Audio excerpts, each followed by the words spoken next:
Welcome to the show. This is Seth Greene, your host. Today I have the good fortune to be interviewing Douglas Hall from GenieCast. Doug, thank you so much for joining us today. Thank you for having me. It is our pleasure. Let's go back in time a little bit before. I know you didn't always start out as the Genie guru.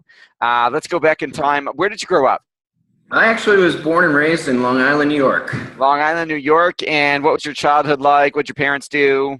I was thinking like Steve Martin line. I was born a small black child. I actually, my father was believe it or not, a library mover, which is an interesting. A library mover? Yeah, and my mother was a librarian. I didn't know they had special movers. Well, sometimes they got to put their books in places, and it takes a guy that can do the Dewey Decimal System and lift heavy objects. That is awesome. Special skill set. Love the Dewey Decimal System, baby. Hey, it put food on our table. That's all that matters. It couldn't help me find a damn book, but it definitely put food on the table. My mother was sorry, Mom, if you're watching. Yeah, exactly. So my mother was stay at home and then became a nurse later on. And, I was your typical Long Island kid, much thicker accent, whole lot of attitude, and somehow managed to decide to go to college in St. Louis, where I ended up spending the second half of my life, and that's why I now sound a little bit more Midwestern than East Coast. And so you spent the second half of your life in St. Louis. You didn't spend the second half of your life in college in St. Louis. No, they certainly wouldn't have. We're on like the 30-year plan.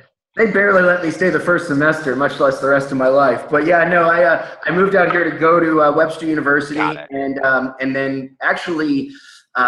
During my, I think my senior year, I started managing a nightclub here in town. Actually, I didn't start managing. I started working in the door and then became the manager. And then by the time I got to graduation, all my friends were moving back in their parents' basement. And I was, 22 years old and running a nightclub and doing way better than I should have at that point. I'm like, I think I'm just going to stay here. And so my career trajectory went from that point forward. And that's why I still remain here.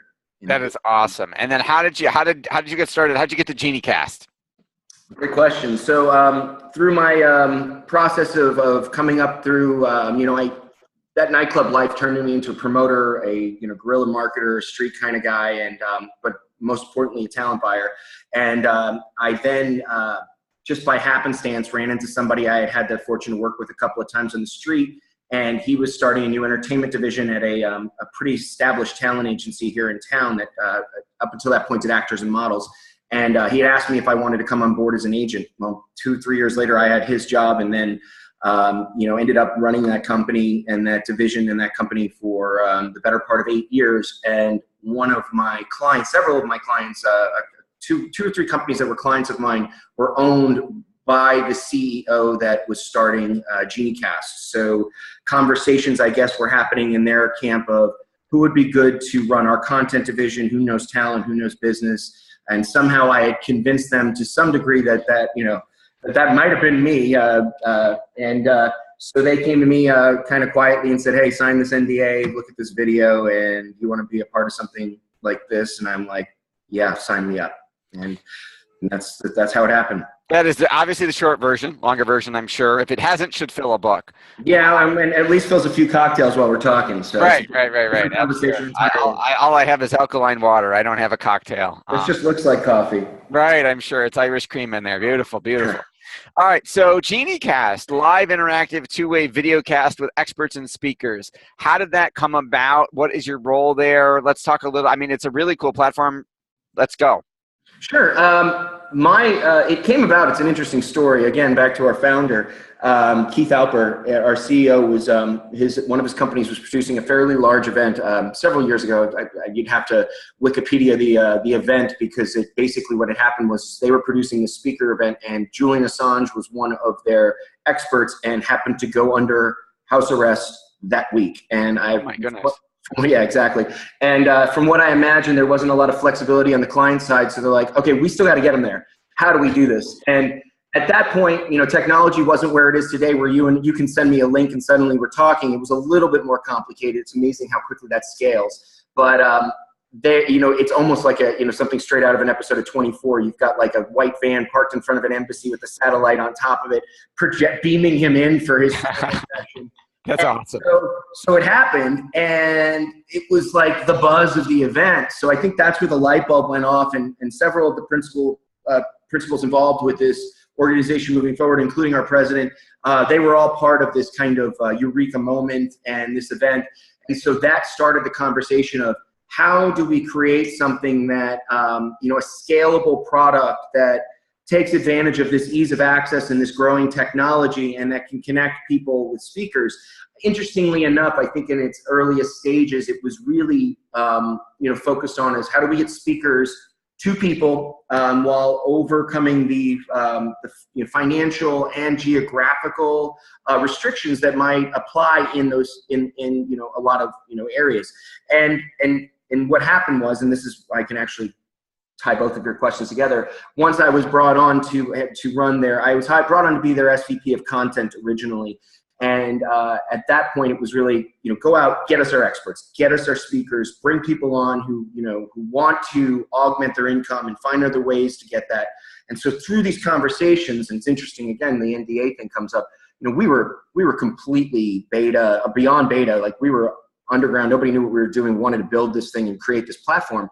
So I joked my early days, I was like a Nigerian scammer, because I was like, you know, and speakers already, they're getting hit left and right with new ideas and platforms and ways to exploit their followings and whatnot. So when they hear from somebody going, I can't tell you what I'm doing, right, but I need you to sign this NDA. But remarkably, pre-launch, we were able to get 500 of them to buy in.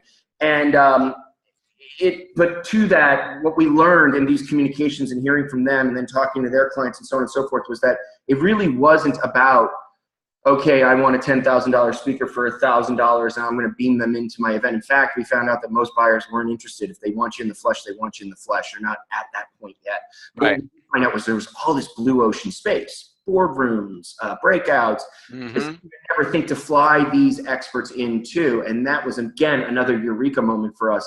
Wasn't as big a huge pivot, but it was definitely how we started to develop our offering.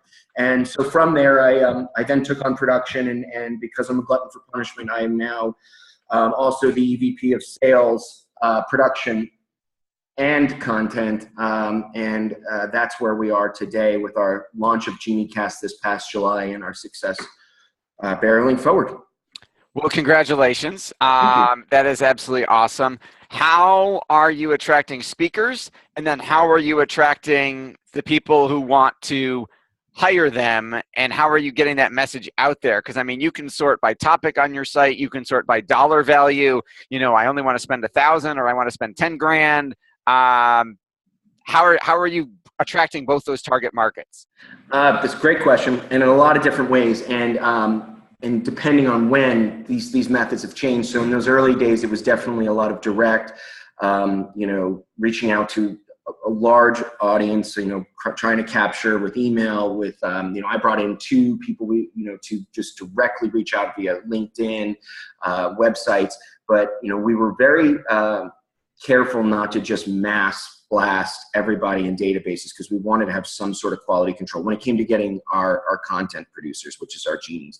You know, developing this platform business, it's really those two sides, and creating an environment where they can connect. So to the genies, it started with like, let's get that mass number, but it now has kind of scaled back. You know, we're well into the 4 figures of genies, and you know, really trying to work with them to develop programs to offer rather than just keep adding and oversaturating the content pool. So that method now is really more of referral based and need based. So if we have clients that come in and want something that is not already there, say they want prospecting, but they need prospecting in a specific space or a specific industry, we will go out. I have people that will do the R&D and reach out to someone and say, we're looking for this. Are you interested? And then we have an onboarding process. On the other side, and that's where it gets even more interesting, you know, we definitely built, you know, we're focused on our brand. We really wanted to make sure that we put things out there that showed who we were and everything, and capturing clients. But we also learned, given this is a new market, a new medium, and really a new industry that we're shaping and designing, that early adopters are very unique to the masses. So we went into more of a direct sales system. And that is obviously supported by our marketing. We want to make sure there's an awareness campaign constantly going on. You know how it is today. If you see something, you're going to Google it. You're going to check somebody's Facebook page. You don't just answer the phone, and we don't just cold call anybody. But we look at specific personas. We take the types of casts that have gotten booked, And then we say, okay, how does this work for someone? So really identifying our target, we're a business to business model. So for us, it's a lot of companies that are scaling and growing and that can use that expert help. The same type of person that may buy a speaker, but in essence, somebody that could really use, they need a solution, and the process of going through and learning that to get to that solution is going to be more costly than having somebody could beam in for an hour and talk to their team, et cetera, et cetera. So we really go into a need solution-based focused selling pattern where we look to help people. And that's not some BS line. Like, we really look for people who can use this and find value in it, because those are the types of people that we know will continue to buy and will also continue to spread the good news. Have you heard the good news of GenieCast? Outside of knocking on doors on horrible holiday mornings, we're basically spreading the good news one happy client at a time.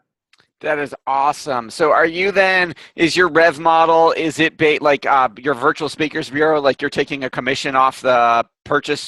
So XYZ hires, I'm on GenieCast, XYZ hires me to do an hour or 2-hour training session on direct response marketing on social media, and they pay me 10 grand, and you guys getting a cut of that? Is that the rev model? Yeah, it's no. There's an element of that, yes, but I look at it more like a production deal. So what we do is we bundle everything, with the largest line item being our Genie or the speaker per se. I try to avoid the speaker line because I always make the joke, if I wanted a professional speaker, I'd go to Best Buy. We're really focused on engagement and just conversations like this. So that's why we call them our Genies, the magic deliverers. There are professional speakers and there's experts and everything else, but for us, they're the biggest. They're the content. They're the largest line item. But on top of that, we produce every call. So when I say we produce every call, it's not just, okay, you're booked, here's your links, figure it out. There is actually live support. There's somebody, we do gear checks. Somebody is we have a whole team, a little tower that, so that's now a cost that we put in there. So we layer this bundled package with all of our costs. And then, of course, we marginalize it on top. So, the number one speaker question is, all right, what's your percentage? Well, it's never just a flat percentage. I mean, obviously, if I have hard costs and you only want to charge $200, my percentage is going to be a lot higher. If my hard costs are $200 on top of $200, there's 100% right there. Right. So we don't marginalize it that way. But the way we look at it is we provide the service, and it's very much a marketplace with a retail markup, like you would if you were going to buy a product anywhere else. In this case, the product is a solution delivered by a brand and a company, and that is the Genie. All right, that is awesome. How does one go about using your service? Where is the best place for them to go? And then for a lot of our listeners, our speaker, author, thought leaders, how do they submit to be a Genie on GenieCast? Great question. So then the number one thing is, if anybody wants to book a GenieCast, they can just go to geniecast.com. That is our entire marketplace. That is where all of our Genies and the programs that they offer are listed, and they can search by need or by expert. So a lot of times it's, they go in there and they go, I'm looking for leadership help, or I'm looking for sales help. And then boop, there's all the people and the programs and what they cost. It's all right there. The other thing is though, a buyer can always just contact us via the site, call us directly. We still treat this as like a pipeline service, even though it is a platform model. So unlike your Amazons, where it's like, I don't think there's even people there. It's just drones flying around all day long. In our world, there is still a salesperson and an account manager that'll pick up the phone and go, what does she need? And let me see if I can find somebody to build it for you. And that's the beauty of almost like how the speakers market's built, where you can go to somebody and say, let's tailor this program for the client. As far as becoming a Genie, it's not complicated, although there is some vetting that we do. There should. You're putting your neck on the line.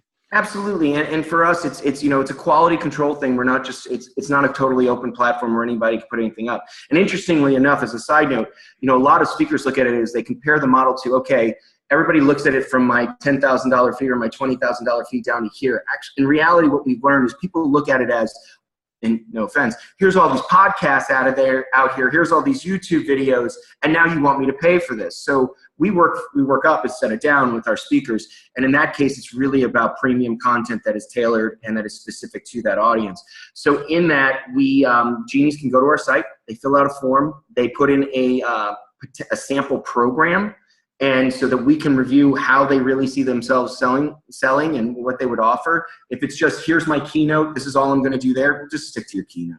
It's not the same. We're not just repurposing your keynote. But if they really get into and say, this is what I want to do, then one of my content specialists reaches out, lets them know their thoughts, and then begins the onboarding process, which is also very customer service focused, helping them design programs. We let them price them however they are, but we'll give them best practices, et cetera, et cetera. Get them into the internet to meet other genies, learn how to do it, create the community, and go from there. So it's really, it's just a matter, we're not matchmaker.com as far as it's concerned, but we really do want to make sure every time we do this, we're creating the perfect match. So there's a lot of vetting on both sides. That is awesome. How do you get so much done in a day? What are some of your productivity secrets, apps, software program, hacks? How do you pull it all off? I'm heavily medicated.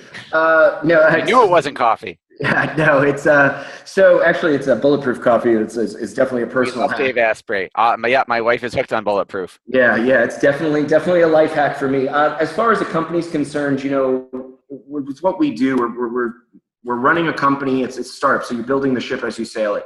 So a lot of people here are doing double duty because they're doing the job, they're documenting the job, they're creating the system, and then we're testing and going back and making things good. So a lot of it is communication. We use apps like Slack, which is a great way to communicate directly. We're very conscious of people's time, but we also very focus on making sure our departments aren't siloed, and that is huge. So there is a lot of it's all about systems. And so everything's in place for who handles what, and to whom things are going to be sent. And there's a constant focus on showing, improving, and correcting every step. So I come back to communication. It's really about the team working together as best as we can to get as much as we can done in a day and to support one another in ways that work, and to be transparent enough to say, look, I can't make your meeting. I'm under the gun. Can you support me here or there? And so that comes really down to culture. And we have a culture that's conducive with productivity and without burnout. And so I feel that if you have people that love what they do and feel comfortable doing what they do, they can get more done in 8 hours than somebody who you've tempted with a beer pong tournament in 16. So we really just try to create the right environment to get the most out of our employees and make them feel value in what they do. And when you do that, a lot more gets done, and your customers and your partners appreciate it even more. Awesome. Fantastic story. Amazing service. Awesome interview. Seth Greene here with Douglas Hall from GenieCast.com. Doug, anything else you want to share before we take off, before we wrap this up? I think it was great. I just appreciate you giving me the time. Anybody needs anything, I'm always available. Just hit us, GenieCast.com. We'd love to hear from you. Awesome.